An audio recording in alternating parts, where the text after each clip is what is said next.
আসসালামু আলাইকুম সুপ্রিয় দর্শক, চলে আসলাম গরুরি বাজার পেঁয়াজের হাটে। আজকে হাটে আসতে একটু দেরি হয়েছে, তো আমার এক ভাইয়ের সাথে, ব্যাপারী ভাইয়ের সাথে কথা বলি। ভাই, একটু আমার দর্শকদেরকে তথ্য দিয়ে সাহায্য করবেন যে আজকে পেঁয়াজের বাজারটা কিরকম গেল, আমদানি কিরকম, আর হচ্ছে ভবিষ্যতে দাম কিরকম, বাড়বে কি উঠবে, কিরকম মনে করতেছেন আর কি, বাড়বে না কমবে? আসসালামু আলাইকুম রাহমাতুল্লাহ। ভাই, পেঁয়াজের বাজার আজকে 2050 2100 থেকে শুরু করে 2300 টাকা মাথা বাজার। আচ্ছা, আর হচ্ছে আমদানি কিরকম ছিল? আমদানি মোটামুটি ভালোই আছে।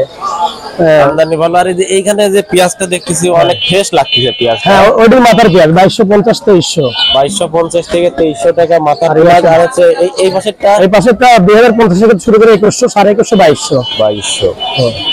আর পেঁয়াজের বাজার কি উপরের দিকে যাবে না নিচের দিকে যাবে? পেঁয়াজের বাজার উপর দিকে ওঠে গই। পেঁয়াজ তো গাছ তো মরে শেষ হয়ে গেল একবারে। এই সময় পেঁয়াজের বাজার সর্বোচ্চ 3200 টাকা মাথা থাকে।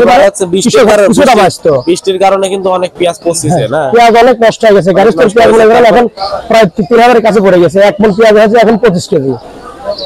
সেটাই আসলে আমরা কিন্তু শান্তি পাচ্ছি না। আগের দিন কিন্তু 2300, পরের দিন 2200, আগের দিন কিন্তু 2500, পরের দিন 2300। আমাদেরও নষ্ট। আসলে কৃষকেরও সমস্যা, আমাদেরও ভাই আছে তাদেরও সমস্যা। কারণ উঠতি বাজারে ব্যবসা করে মজা, কিন্তু এই যে বাজার কখন নিচের দিকে নামে, উপর দিকে ওঠার সম্ভাবনা খুবই কম।